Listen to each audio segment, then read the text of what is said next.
حضرت ابو ہریرہ رضی اللہ تعالیٰ عنہ فرما رہے ہیں کہ اللہ کے نبی صلی اللہ علیہ وسلم نے ایک جنتی کا تذکرہ کیا، جنتی،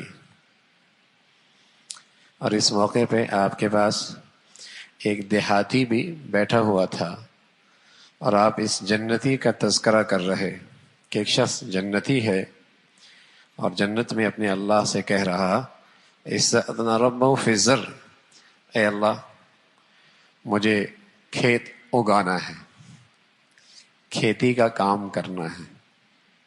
استأذن ربہ فی الزرع، سبحان اللہ۔ حضرت عدی بن حاتم فرمایا کرتے تھے کہ رسول اللہ صلی اللہ علیہ وسلم نے فرمایا کہ جنتی جنت میں اپنے اللہ سے بات کرے گا اور بیچ میں ترجمان کوئی نہیں ہوگا، براہ راست بات ہوگی۔ تو یہ جنتی اپنے اللہ سے کہہ رہا اے اللہ میں نے کھیتی کرنی ہے۔ سبحان اللہ۔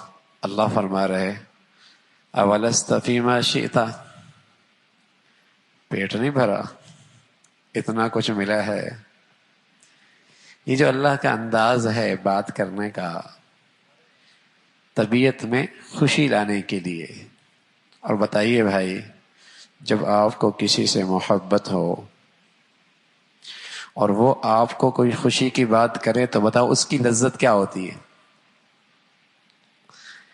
اور یہاں جو یہ جنتی اجازت مانگ رہا، کاشت کرنے کی ضرورت نہیں تھی، اس لیے کہ جنتی کے بارے میں تو یہ ہے نا کہ وَلَكُمْ فِيهَا مَا تَشْتَهِي أَنفُسُكُمْ، جو چاہو گے ہو جائے گا۔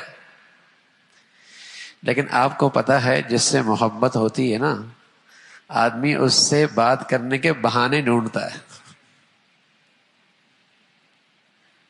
جس سے محبت ہوتی ہے آدمی اس سے بات کرنے کے بہانے تلاش کرتا ہے، کوئی بہانہ ملے اور بات کر لوں، اور پھر بات کو بڑھاتا ہے تاکہ بات کا سلسلہ چلتا رہے۔ محبت جو ہے،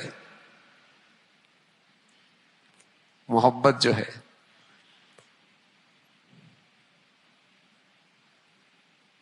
اور بھائی جس سے محبت ہوتی ہے بتاؤ اس کی بات کرنے میں لذت کتنی ہے۔ اور پھر اگر محبوب کی طرف سے کوئی ایسی بات ہو جس سے خوشی ہو رہی ہو تو وہ لذت کئی گنا بڑھ جاتی ہے۔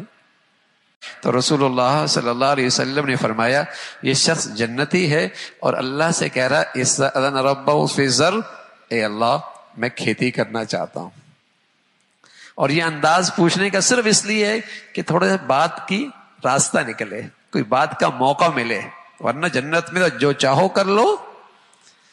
تو بات کی لذت لینے کے لیے، مزہ لینے کے لیے اللہ کے نبی فرمانے لگے استأذن ربہ فی الزرع، وہ کھیتی کے بارے میں اللہ سے اجازت لے رہا۔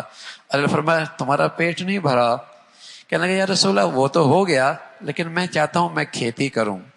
جلدی سے بیج آیا، زمین پہ گیا، زمین نرم ہوئی، اسی لمحے پروان، کھیتی پروان چڑھنے لگ گئی، پکنے لگ گئی، دانے نکل گئے۔ اللہ کے نبی صلی اللہ علیہ وسلم نے فرمایا دانے بالیوں سے نکلے، اس کا بھوسا الگ ہوا، دانے الگ ہو گئے اور دانوں کا پہاڑ لگ گیا۔ اسی لمحے دانوں کا پہاڑ لگ گیا۔ اللہ نے کہا دونوں کا ابن آدم، یہ لے اے ابن آدم، یہ لے اے ابن آدم، تیری یہ خواہش پوری ہو گئی۔ فَإِنَّهُ لَا يُشْبِهُكَ شَيْئًا، تجھے تو کوئی تیری سیر نہیں کرے گی۔ جب کسی سے تعلق ہوتا ہے نا، بھائی تیرا تو پیٹ ہی نہیں بھرے گا، محبت سے کوئی کہہ دے تیرا تو پیٹ ہی نہیں بھرتا، تو اللہ بھی اسی انداز سے محبت سے کہہ رہا لا یشبعک شیء، تیرا پیٹ کوئی نہیں بھرنا، تیرا پیٹ کوئی نہیں بھرنا۔ سبحان اللہ۔ اس کی اپنی لذت ہے، اس کی اپنی لذت ہے۔ کوئی محبوب، کوئی بڑا آدمی جس کی عظمت عقیدت دل میں ہو اور جس سے آدمی بات کرنے کو ترستا ہو اور جس سے بات چیت کرنا آدمی کی بہت بڑی خواہش ہو کہ میری اس سے ملاقات ہو جائے، مجھے اس سے بات کرنے کا موقع مل جائے، اور پھر اس کی طرف سے ایسی بات جس سے دل میں خوشی ہو رہی ہو، اس کی اپنی لذت ہے، اس کا اپنی لذت ہے۔ تو اللہ رب العزت فرمائیں گے فَإِنَّهُ لَا يُشْبِعُكَ شَيْءٍ،